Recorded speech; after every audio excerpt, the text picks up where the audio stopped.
കഴിഞ്ഞ ദിവസം നിര്യാതനായ doctor K P. യോഹന്നാനെ പറ്റി 2 വാക്ക് പറയുന്നത് ഈ സമയത്ത് എന്തുകൊണ്ടും ഉചിതമാണെന്ന് ഞാൻ ചിന്തിക്കുന്നു. ആവശ്യത്തിലും അധികം അദ്ദേഹത്തെ പറ്റിയുള്ള വിശേഷങ്ങൾ മീഡിയകളിൽ, പ്രത്യേകിച്ച് സോഷ്യൽ മീഡിയയിൽ ധാരാളം വരുന്നുണ്ട്. അതിൻ്റെ കൂടെ ചേർക്കാൻ വേണ്ടിയല്ല ഇത് പറയുന്നത്.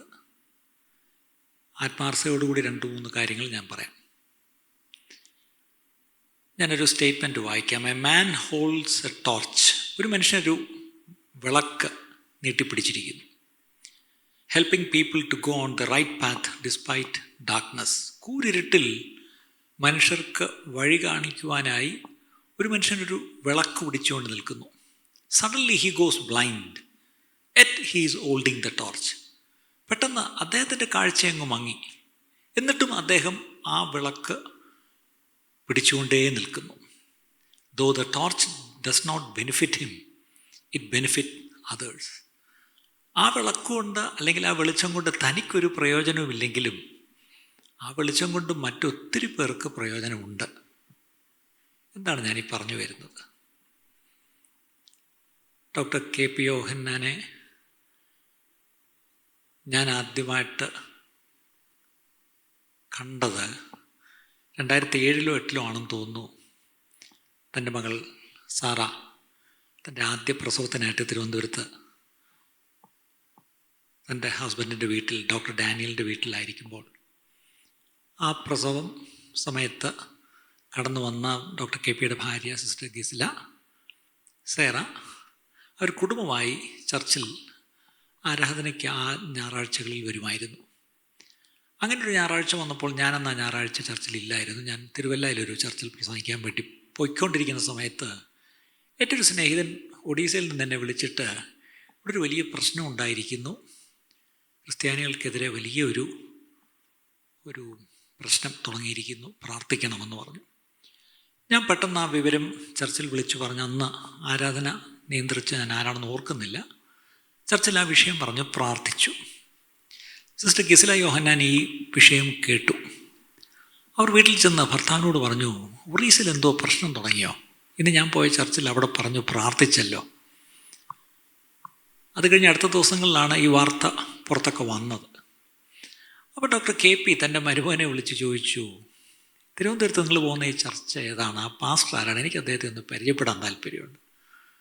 ഡോക്ടർ ഡാനി എന്നെ വിളിച്ചു പറഞ്ഞാൽ ഡാഡിക്കൊന്ന് കാണണമെന്ന് പറയുന്നു, ഒരു ദിവസം തിരുവല്ലയ്ക്ക് വരാമോ? അങ്ങനെ ഒരു അപ്പോയിൻമെൻറ്റ് തന്നതിന് പ്രകാരം ഞാനും റിൻസിയും ഞങ്ങൾ 2 പേരും തിരുവല്ലയ്ക്ക് പോയി. ഞങ്ങളുടെ വണ്ടി അവരുടെ ക്യാമ്പസിൽ ഒരിടത്ത് നിർത്തിയിട്ടിട്ട് അവരുടെ വണ്ടിയിൽ കയറ്റി നല്ല മനോഹരമായ ഒരു ക്യാമ്പസിൻ്റെ ഉള്ളിലകത്ത് അദ്ദേഹം താമസിക്കുന്ന ഒരു പഴയ അദ്ദേഹം പറഞ്ഞത് നേരത്തെ തൻ്റെ തറവാടിൽ ചില ഭാഗങ്ങൾ പൊളിച്ചുകൊണ്ട് അതേപോലെ ആക്കിയിരിക്കുന്ന അറയുന്നരയൊക്കെയുള്ള നല്ലൊരു ഭവനം. അവിടെ അദ്ദേഹം ഞങ്ങളെ ഞങ്ങൾ ചെന്ന് വളരെ സന്തോഷത്തോടെ ഞങ്ങളെ സ്വീകരിച്ചിരുത്തി. ഏകദേശം 2 മണിക്കൂറിലധികം ഒരുപാട് കാര്യങ്ങൾ ഞങ്ങളെടുത്ത് സംസാരിച്ചു. ഒരുപാട് ചോദ്യങ്ങൾ ഞാൻ ചോദിച്ചു. എന്നെക്കുറിച്ചും ശുശ്രൂഷയെക്കുറിച്ചൊക്കെ ഒരുപാട് കാര്യങ്ങൾ ചോദിച്ചു, മനസ്സിലാക്കി. പല കാര്യങ്ങൾ സംസാരിച്ചു. ഒടുവിൽ ഞാൻ ചിരിച്ചുകൊണ്ട് ചോദിച്ചു, ഞാൻ ഒന്നൊരു കാര്യം ചോദിക്കട്ടെ? അന്ന് അദ്ദേഹം ഈ കുപ്പായം ഇട്ട് തുടങ്ങിയ കാലമാണ്. ഞാൻ ചോദിച്ചു, ഈ കുപ്പായം ഇടാനുള്ള കാരണം എന്താണ്? അദ്ദേഹം ചിരിച്ചു. എന്നിട്ട് പറഞ്ഞു, ഞാൻ ഈ ചോദ്യം പ്രതീക്ഷിച്ചു. I am glad that you asked. I will honestly reply to you. ഞാൻ ആത്മാർത്ഥമായിട്ട് ഞാൻ ഉത്തരം പറയട്ടെ എന്ന് പറഞ്ഞ് അദ്ദേഹം അതിനുള്ള കാരണം പറഞ്ഞു. അത് ആത്മീയ കാരണമോ വചനപ്രകാരമുള്ള കാരണമോ ഒന്നുമല്ല. പ്രായോഗികമായ അദ്ദേഹത്തെ സംബന്ധിച്ചോളം, അദ്ദേഹത്തിൻ്റെ പ്രസ്ഥാനത്തെ സംബന്ധിച്ചോളം ആവശ്യമായ ഒരു കാര്യമാണെന്ന് അദ്ദേഹം പറഞ്ഞു. ഞാനൊന്നും വേണ്ടിയില്ല. അതവരുടെ കാര്യം, അവരുടെ ആഭ്യന്തര കാര്യം. അതിൽ ഞാനെന്തിനാണ് തലയിടുന്നത്? എന്നിട്ട് ചർച്ചിനെ പറ്റി വളരെ ആധികാരികമായിട്ട്, എന്താണ് പുതിയ നിയമസഭ എന്ന് വളരെ ആധികാരികമായിട്ട് അദ്ദേഹം സംസാരിച്ചു. എന്നിട്ട് പറഞ്ഞു, ഞാൻ ഈ പറയുന്നതെല്ലാം ചേർത്തെഴുതിയ the constitution of Believers Church ഞാനൊരു കോപ്പി തരാം. ഇന്നിവിടെ ഇല്ല, ഞാൻ എത്തിക്കാം. അടുത്ത ആഴ്ച എനിക്ക് ഒരു കോപ്പി പോസ്റ്റിലോ കൊറിയറിലോ എനിക്ക് അയച്ചു തന്നു. ഇപ്പോഴും എൻ്റെ കയ്യിൽ ആ കോപ്പി ഇരിപ്പുണ്ട്. ആ പുസ്തകത്തിൽ കുഴപ്പമൊന്നുമില്ല, ആ കോൺസ്റ്റിറ്റ്യൂഷനൊക്കെ നന്നായിട്ട് കണ്ടിരിക്കുന്നു. അതിലും കുറച്ചുകൂടെ പഴയൊരു ഓർമ്മ എൻ്റെ പിതാവ് പറഞ്ഞതുണ്ട്. 1965-66 കാലങ്ങളിൽ തിരുവനന്തപുരം പട്ടണത്തിൽ ആദ്യമായിട്ടൊരു ക്രിസ്തീയ പുസ്തകശാല എൻ്റെ പിതാവ് നടത്തിയിരുന്നു. പ്ലാമൂട് ജംഗ്ഷനിൽ ക്രിസ്ത്യൻ ബുക്ക് ഹൗസ് എന്ന പേരിലൊരു ബുക്ക് ഷോപ്പ് ഉണ്ടായിരുന്നു. അവിടെ സ്ഥിരമായി ഈ ബ്രദർ KP യോഹന്നാൻ അന്ന് വളരെ ചെറുപ്പമായിരിക്കുമ്പോൾ സ്ഥിരമായി കടന്നു വന്ന് അവിടെ നിന്ന് ട്രാക്റ്റുകളും മറ്റ് മാസികകളും ഒക്കെ എടുത്തുകൊണ്ട് പോയി പലർക്ക് കൊടുക്കുകയും മേടിക്കുകയൊക്കെ ചെയ്യും. അങ്ങനെ സ്ഥിരമായി അവിടെ വരുമായിരുന്നു. എൻ്റെ പിതാവുമായിട്ട് നിരന്തരം ഒരു നല്ല ബന്ധമുണ്ടായിരുന്നു. പിന്നീട് ഒരിക്കൽ താൻ OM പോവുകയാണെന്ന് പറഞ്ഞ് പോയി. അദ്ദേഹം പിന്നീട് അതുവഴി അമേരിക്കയിൽ പോയി വിവാഹം കഴിച്ചു. പിന്നീട് കേരളത്തിൽ മടങ്ങി വന്ന് ഗോസ്പൽ ഫോർ ഏഷ്യ തുടങ്ങി. ഒരു കാലത്ത് സിലോൺ റേഡിയോയിലൂടെ ആത്മീയാത്ര എന്നുള്ള പേരിൽ തൻ്റെ വളരെ ലളിതമായ പ്രഭാഷണങ്ങളും ആത്മീയാത്ര ആ കാലത്ത് ഇറങ്ങിയ കസറ്റുകൾ, അന്ന് ഇറങ്ങിയ ചില പാട്ടുകളൊക്കെ എത്ര മനോഹരമായിരുന്നു. അങ്ങനെ ഒരു നല്ല കാലം GFIക്ക് ഉണ്ടായിരുന്നു. അത് കഴിഞ്ഞാണ് ബിലീവേഴ്സ് ചർച്ച് തുടങ്ങിയതും പിന്നീട് GFI സെമിനാരി തുടങ്ങിയതും. ഞാൻ എന്തിനിത് പറയുന്നത് ചോദിച്ചാൽ, അന്ന് ഞാൻ അദ്ദേഹത്തോട് സംസാരിച്ചപ്പോൾ ഒരു കാര്യം എനിക്ക് മനസ്സിലായി.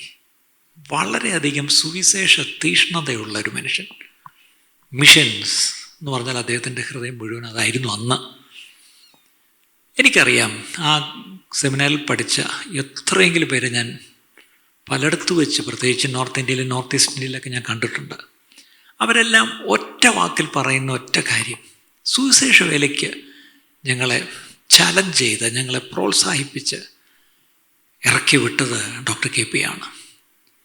ഈ ദിവസങ്ങളിൽ പോലും എനിക്ക് അയക്കുന്ന പല മെസ്സേജുകളും പലരും, ഞാനിന്ന് സുവിശേഷ വേലയിലായിരിക്കാൻ കാരണം ഡോക്ടർ KP ആണ്. എന്തൊക്കെ പറഞ്ഞാലും അദ്ദേഹത്തിൻ്റെ ഒരു പ്രസംഗം കേട്ടിട്ടാണ് ഞാൻ കർത്താവിൻ്റെ വേലയ്ക്കായി ഇറങ്ങിത്തിരിച്ചത്. അദ്ദേഹത്തിൻ്റെ ഒരു പുസ്തകം വായിച്ചിട്ടാണ്. ഇങ്ങനെയൊക്കെയാണ് പലരും സാക്ഷ്യം പറയുന്നത്. അതിൻ്റെ അർത്ഥം, ഇന്ത്യയിലെ സുവിശേഷ വേലയിൽ ഡോക്ടർ KP യോഹന്നാൻ്റെ പങ്ക് ആർക്കും അവഗണിക്കുവാനോ മായ്ച്ചു കളയുവാനോ വിസ്മരിക്കുവാനോ കഴിയുകയില്ല. അതാണ് സത്യം. തീർച്ചയായിട്ടും തൻ്റെ പെട്ടെന്നുള്ള മരണം ആ കുടുംബത്തിന് വലിയൊരു ഞെട്ടലായിരിക്കാം ഉണ്ടാക്കിയത്. The natural reaction to the death of a loved one. ഒരു പ്രിയപ്പെട്ടവൻ പെട്ടെന്ന് ഒരു അകാലത്തിൽ മരണപ്പെടുമ്പോൾ ആ കുടുംബത്തിനുണ്ടാകുന്ന ആ ഒരു ആദ്യത്തെ ഒരു അനുഭവം ഇസ് ഡിസ്ബിലീഫ്. വിശ്വസിക്കാൻ കഴിയുന്നില്ല. ഇപ്പം തന്നെ പലർക്കും അദ്ദേഹം പോയി എന്നുള്ളത് വിശ്വസിക്കാൻ കഴിയുന്നില്ല. കൺഫ്യൂഷൻ, ആകെ കലക്കം, ഫിയർ, യോൻ എന്തായിത്തീരും, ആങ്കർ, എന്തുകൊണ്ട് ഇത് സംഭവിച്ചു, പ്രത്യേകിച്ച് ദൈവത്തോട് തന്നെ കോപിക്കാനുള്ള അവസരമുണ്ട്, ഗിൽറ്റ്, അയ്യോ കുറ്റബോധം, അൺസർട്ടനിറ്റി, ഇനി മൊത്തം അനിശ്ചിതത്വമാണോ, സാഡ്നസ് ആൻഡ് സോറോ, ദുഃഖവും വലിയ വേദനയും, എ സെൻസ് ഓഫ് ലോസ്, ഒരു നഷ്ടബോധം, ആൻഡ് ഗ്രാജുവൽ അക്സെപ്റ്റൻസ്, വളരെ പതുക്കെ പതുക്കെ അത് അക്സെപ്റ്റ് ചെയ്യും. ആ കുടുംബം മാത്രമല്ല, തന്നോട് ബന്ധപ്പെട്ട പലരും, പ്രത്യേകിച്ച് ആ പ്രസ്ഥാനം എല്ലാം. ഞാൻ ഒറ്റ കാര്യം മാത്രം പറഞ്ഞു നിർത്താം. വേണമെങ്കിൽ എല്ലാവർക്കും ഇരുന്ന് അദ്ദേഹത്തെ ഇപ്പോൾ വിധിക്കാൻ പ്രത്യേകിച്ച് ദൈവമക്കൾ ഒട്ടും പുറകിലല്ല, മലയാളികൾ ഒട്ടും പുറകിലല്ല. പക്ഷെ വേദപുസ്തകം പറയുന്നത് വിധിക്കരുത്, ഡു നോട്ട് ജഡ്ജ്. നീയും വിധിക്കപ്പെടാതിരിക്കുവാൻ വിധിക്കരുത്. നമുക്ക് നമ്മെ തന്നെ വിധിക്കുവാനേ അവകാശമുള്ളൂ. അതും കർത്താവിൻ്റെ മേശയുടെ മുമ്പിലേക്ക് വരുമ്പോൾ അവനവൻ തന്നെ വിധിച്ചാൽ മതി, ശോധന ചെയ്താൽ മതി. മറ്റുള്ളവരെ തൽക്കാലം വിധിക്കണ്ട. അവനവൻ ഈ ഭൂമിയിൽ വെച്ച് ചെയ്തത് നല്ലതോ ചീത്തയോ എന്തോ ആയാലും അതിന് തക്കവണ്ണം നമ്മളെല്ലാവരും അവിടെ പോയി നമ്മൾ മേടിക്കും. അതുകൊണ്ട് ഒന്നുകൂടെ നടുക്കത്തോടെ, ദൈവഭയത്തോടെ നമ്മെ തന്നെ താഴ്ത്തി ദൈവകരത്തിലേക്ക് ഒന്നുകൂടെ സമർപ്പിക്കുകയാണ് വേണ്ടത്. അതോടൊപ്പം ഡോക്ടർ KP യോഹന്നാനോട് നമുക്ക് ചെയ്യാവുന്ന ഒറ്റ കാര്യം, ദുഃഖത്തിലായിരിക്കുന്നതിൻ്റെ കുടുംബാംഗങ്ങൾക്ക് വേണ്ടി നമുക്ക് പ്രാർത്ഥിക്കാം. ഭർത്താവിനെ ഈ ഭൂമിയിൽ നഷ്ടപ്പെട്ട സിസ്റ്റർ ഗിസലയ്ക്ക് വേണ്ടി, തൻ്റെ മകൻ ഡാനിയലിൻ്റെ കുടുംബത്തിന് വേണ്ടി, തൻ്റെ മകൾ സാറയ്ക്കും കുടുംബത്തിന് വേണ്ടി, അവരുടെ ദുഃഖത്തിൽ കർത്താവെ ആശ്വാസം കൊടുക്കണമേ എന്ന് നമുക്ക് പ്രാർത്ഥിക്കാം. അത് ചെയ്യുന്നതിൽ ഒരു തെറ്റുമില്ല, അത് ചെയ്യണം. പിന്നീട് ഒരു പ്രാർത്ഥനയും കൂടെ പ്രാർത്ഥിക്കാം. ഇപ്പോഴാ സഭയുടെ അവസ്ഥയും അവരുടെ കാര്യങ്ങളോടൊന്നും ഞാനും വ്യക്തിപരമായി യോജിക്കുന്നില്ല. പക്ഷേ നമുക്ക് പ്രാർത്ഥിക്കാം.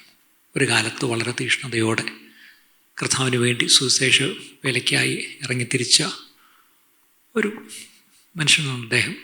ആയിരങ്ങളെ കർത്താവിലേക്ക് നയിക്കുകയും സുവിശേഷ വേലയ്ക്കായി പ്രോത്സാഹിപ്പിച്ച് സജ്ജമാക്കി അയച്ച ഒരു വ്യക്തിയും കൂടെയാണ്.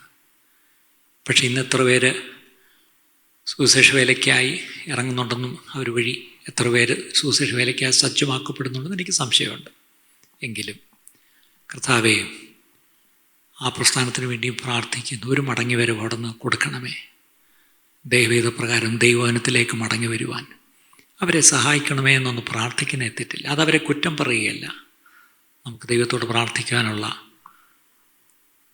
അവകാശം, സ്വാതന്ത്ര്യം ദൈവം തന്നിട്ടുണ്ട്. അത് തെറ്റല്ല. ഒരു നിമിഷം എല്ലാവരും കണ്ണടച്ച് ഡോക്ടർ KP കുടുംബത്തിന് വേണ്ടി, അവരുടെ ആശ്വാസത്തിന് വേണ്ടി പ്രാർത്ഥിക്കാം. പിതാവേ, ഞങ്ങൾ ഈ സമയം തൻ്റെ കുടുംബാംഗങ്ങൾക്ക് വേണ്ടി പ്രാർത്ഥിക്കുന്നു. ശ്രീ ഗിസിലയ്ക്ക് വേണ്ടി പ്രാർത്ഥിക്കുന്നു. ആ മകളെ അവിടെ നിന്ന് ആശ്വസിപ്പിക്കണമേ. തൻ്റെ മകൻ ഡാനിയലിനും കുടുംബത്തിന് വേണ്ടി പ്രാർത്ഥിക്കുന്നു. മകൾ സാറയ്ക്കും കുടുംബത്തിന് വേണ്ടി പ്രാർത്ഥിക്കുന്നു. അവരുടെ ദുഃഖത്തിൽ കർത്താവേ അവിടുന്ന് ആശ്വാസം പകർന്ന് അവരെ മുന്നോട്ട് നയിക്കണമേ. ആ പ്രസ്ഥാനം, ആ ശുശ്രൂഷകളൊക്കെ എങ്ങനെ ആരംഭിച്ചു, എന്തിനായിട്ട് ആരംഭിച്ചു, ആ കർത്താവെ ആ ഉദ്ദേശത്തിലേക്ക് അവിടെ നിന്ന് മടക്കി കൊണ്ടുവരണമേ എന്ന് തന്നെ ഞങ്ങൾ പ്രാർത്ഥിക്കുന്നു. അങ്ങയാൽ കഴിയാത്തതൊന്നുമില്ലല്ലോ കർത്താവെ.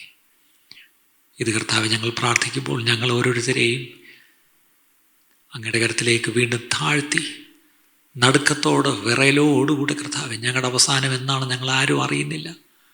അതുകൊണ്ട് ഞങ്ങളെല്ലാവരും ഒരു ദിവസം അങ്ങയുടെ സന്നിധിയിൽ വന്ന് അങ്ങയുടെ മുമ്പിൽ കണക്ക് ബോധിപ്പിക്കേണ്ടവരാണെന്നുള്ള ബോധ്യത്തിൽ ഞങ്ങളെ അവിടുന്ന് നയിക്കണമേ എന്ന് പ്രാർത്ഥിക്കുന്നു. പ്രാർത്ഥന കേട്ടിരിക്കാൻ സ്തോത്രം.